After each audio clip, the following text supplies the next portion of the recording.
नमस्कार, दिन भर की बड़ी खबरों में आपका स्वागत है। मैं हूं स्वाति ढलवेज। इस बुलेटिन में आज बात होगी हार्दिक के अनशन पर लगे ब्रेक की, योगी के बेतुके बयान की, जानेंगे कि SC/ST एक्ट पर कोर्ट और सरकार कैसे आए आमने सामने, क्या कांग्रेस की नैया पार लगा पाएंगे भगवान राम, और आखिर में बात चीन के दुस्साहस की। लेकिन तमाम बड़ी खबरों से पहले एक नजर सुर्खियों पर। सुप्रीम कोर्ट से नवजोत सिंह सिद्धू को झटका। गैर इरादतन हत्या मामले में कोर्ट ने दोबारा परीक्षण कराने का लिया फैसला। खुली अदालत में सुनवाई करेगा कोर्ट।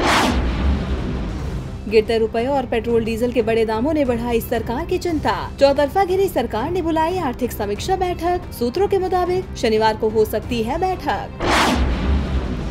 अनुच्छेद 35A पर घमासान हुआ तेज। बीजेपी ने PDP और नेशनल कॉन्फ्रेंस पर लगाया ब्लैकमेल करने का आरोप। दोनों दलों ने किया है निकाय और पंचायत चुनाव से बहिष्कार का ऐलान। जुलाई महीने में औद्योगिक उत्पादन सूचकांक में 0.3% की गिरावट। जून में 6.9% के मुकाबले जुलाई के आंकड़े 6.6% रहे। 3 अक्टूबर को होंगे कर्नाटक और महाराष्ट्र में विधान परिषद की सीटों पर चुनाव आयोग ने दी जानकारी। लंदन कोर्ट के बाहर विजय माल्या का दावा, देश छोड़ने से पहले वित्त मंत्री अरुण जेटली से मिला था, सेटलमेंट की कही थी बात। फिर कानूनी पचड़े में फंसे सलमान खान। मुजफ्फरपुर की CJM कोर्ट ने सलमान के खिलाफ FIR दर्ज करने का दिया आदेश। सलमान पर लगा है हिंदुओं की भावनाओं को ठेस पहुंचाने का आरोप। और तेजी के साथ बंद हुआ शेयर बाजार। सेंसेक्स 304 अंकों की तेजी के साथ 35,717 पर पहुंचा। निफ्टी 82 अंकों की बढ़त के साथ 11,370 पर हुआ बंद। सुर्खियों के बाद अब बात आज की सबसे बड़ी खबर की। पाटीदारों को आरक्षण और किसानों के ऋण माफी को लेकर पिछले 19 दिनों से अनशन पर बैठे पटेलों के नेता हार्दिक पटेल ने आज अपना अनशन खत्म कर दिया है। उन्होंने 6 संगठनों के प्रतिनिधियों के समन्वयक CK पटेल के हाथों नींबू पानी पीकर अपना अनशन समाप्त किया। इसके बाद उन्होंने कहा कि वह अपने समाज के वरिष्ठों के सम्मान के आगे झुके हैं। वहीं इस दौरान हार्दिक ने बीजेपी सरकार को भी घेरा। पाटीदार नेता हार्दिक पटेल 25 अगस्त से अपने घर पर अनशन पर थे। इस दौरान उनकी तबीयत काफी खराब रही। हार्दिक अस्पताल भी पहुंचे, लेकिन इन सब के बावजूद हार्दिक के तेवर गर्म थे। उन्होंने साफ कर दिया था कि वो मरते दम तक अपना अनशन खत्म नहीं करेंगे। लेकिन आज पाटीदार समुदाय के प्रमुखों और कई अन्य राजनेताओं के अनुरोध के बाद हार्दिक ने अपना अनशन समाप्त कर लिया है। उन्होंने 6 संगठनों के प्रतिनिधियों के समन्वयक CK पटेल के हाथों नींबू पानी पीकर अपना अनशन खत्म किया। इस दौरान हार्दिक ने कहा कि वह अपने समाज वरिष्ठों को सम्मान देने के लिए उनके समक्ष झुके हैं, न कि सरकार के आगे। हार्दिक ने कहा कि समाज के वरिष्ठ जनों ने कहा है कि वे सरकार से बात करेंगे। अगर सरकार हमारी बात मानती है तो ठीक है, लेकिन अगर यह नहीं मानती तो यह माना जाएगा कि उसे हमारी जरूरत ही नहीं। उन्होंने सत्तारूढ़ भाजपा के प्रति अपनी नाराजगी भी जाहिर की। हार्दिक ने बीजेपी का नाम लिए बगैर कहा कि यह भी सोचना होगा कि समुदाय कब तक गुलामी की मानसिकता रखेगा। उनकी लड़ाई गरीब किसानों और मात्र 15,000 रुपए कमाने वाले शहर के ऐसे गरीब पाटीदारों के लिए है जो अपने बच्चों को अच्छी शिक्षा तक नहीं दिला सकते। आपको बता दें कि हार्दिक पाटीदारों को आरक्षण और किसानों की ऋण माफी को लेकर अनशन पर बैठे थे, लेकिन इस दौरान रूपाणी सरकार ने हार्दिक पर ध्यान नहीं दिया।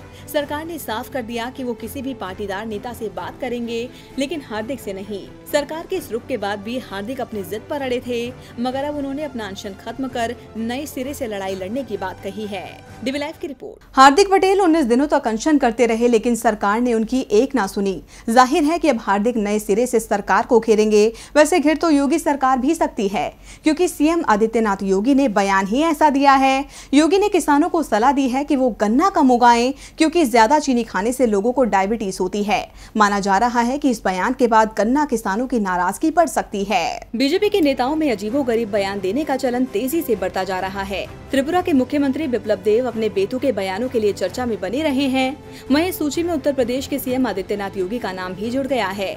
दरअसल इस बार CM योगी ने अपना दिव्य ज्ञान बांटा है, जिसमें उन्होंने किसानों को गन्ना छोड़कर सब्जियां उगाने की सलाह दी है, क्योंकि उनका कहना है कि चीनी खाने से लोगों को डायबिटीज होती है। CM आदित्यनाथ योगी ने पश्चिमी यूपी के बागपत की एक जनसभा में किसानों को यह ज्ञान दिया। योगी ने कहा कि किसान गन्ना छोड़ अन्य फसल बोने पर ध्यान दें, क्योंकि ज्यादा गन्ना उत्पादन से चीनी की खपत ज्यादा होती है और इससे लोगों को डायबिटीज जैसी बीमारी हो जाती है।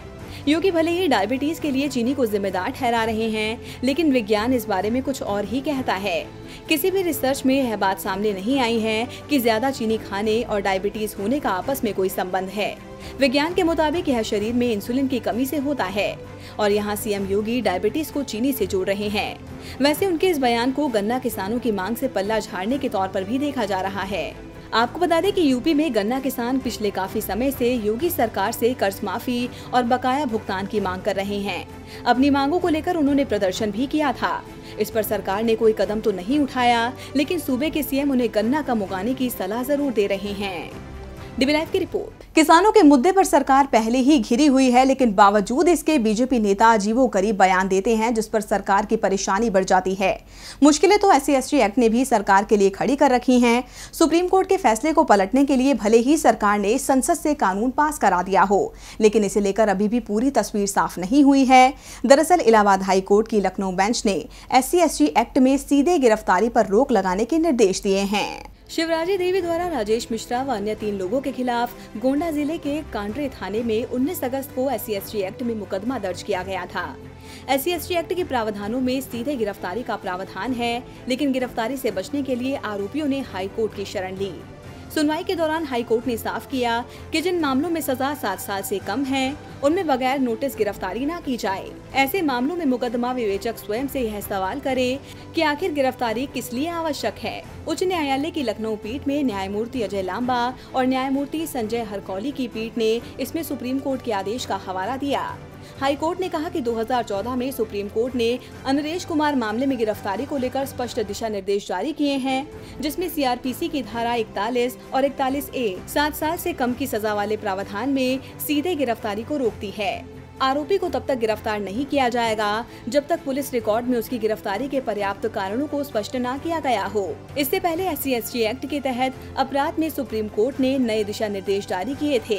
सुप्रीम कोर्ट ने निर्देश दिए थे कि ऐसे मामले में अब पब्लिक सर्वेंट की तत्काल गिरफ्तारी नहीं होगी।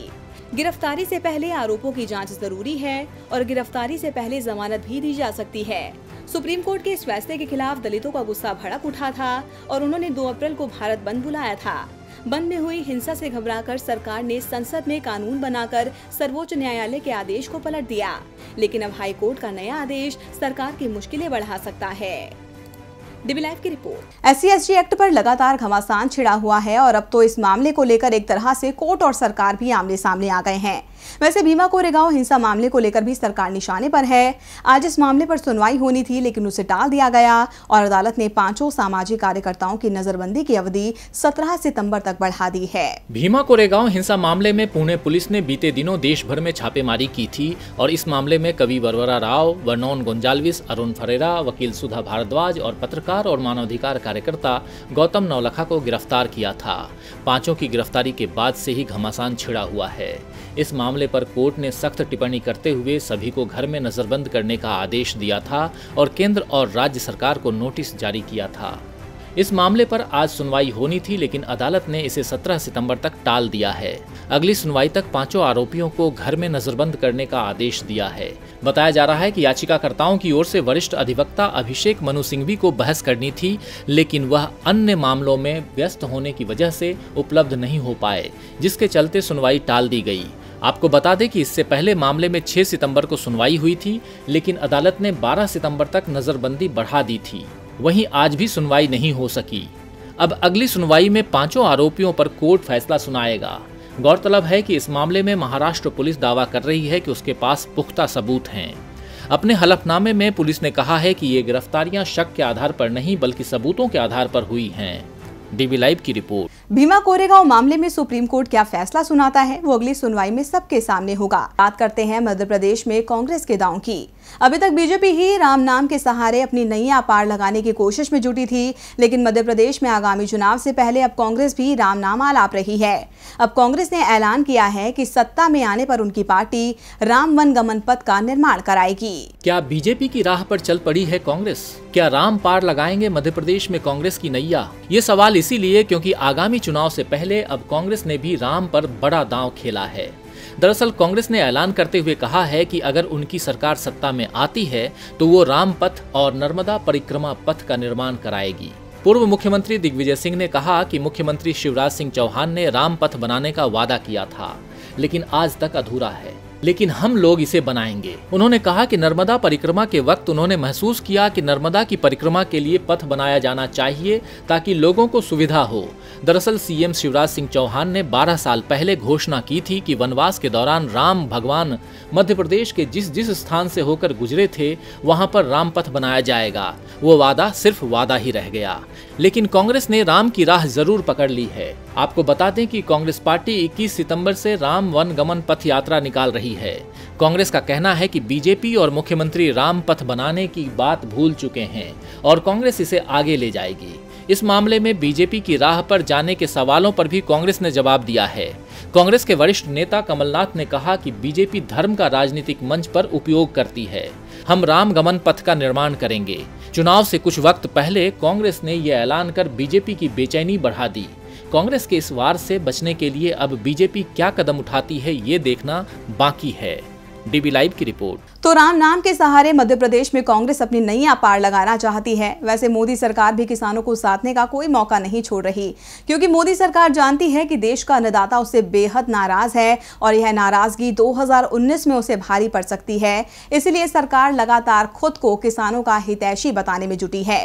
तभी तो आज मोदी कैबिनेट ने नई कृषि खरीद नीति को अपनी मंजूरी दी है। आज केंद्रीय मंत्रिमंडल की अहम बैठक हुई, जिसमें नई कृषि खरीद नीति को मंजूरी प्रदान की गई। बताया जा रहा है कि यह नीति बाजार मूल्य के सरकार द्वारा तय दाम से नीचे जाने पर भी किसानों को न्यूनतम समर्थन मूल्य को सुनिश्चित करेगी, यानी जो नुकसान होगा उसकी भरपाई किसान करेगी। इससे पहले किसान ने धान समेत 22 मूल्यों के एमएसपी में वृद्धि का फैसला किया था। इस साल बजट में सरकार ने घोषणा की थी कि वह किसानों को न्यूनतम समर्थन मूल्य सुनिश्चित करने के लिए फुल प्रूफ व्यवस्था बनाएगी, जिसे लेकर केंद्र ने नीति आयोग से केंद्रीय कृषि मंत्रालय और राज्यों के साथ विचार विमर्श करके किसी प्रणाली के बारे में सुझाव देने को कहा। काफी विचार विमर्श के बाद नई खरीद नीति पर मोहर लगाई गई है।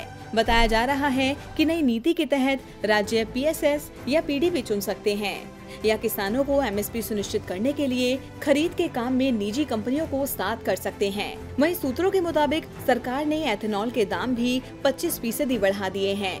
अब सरकार आगामी चुनाव से पहले फैसले तो एक के बाद एक ले रही है, लेकिन ये फैसले कब सुचारू रूप से लागू होते हैं, ये देखना बाकी होगा।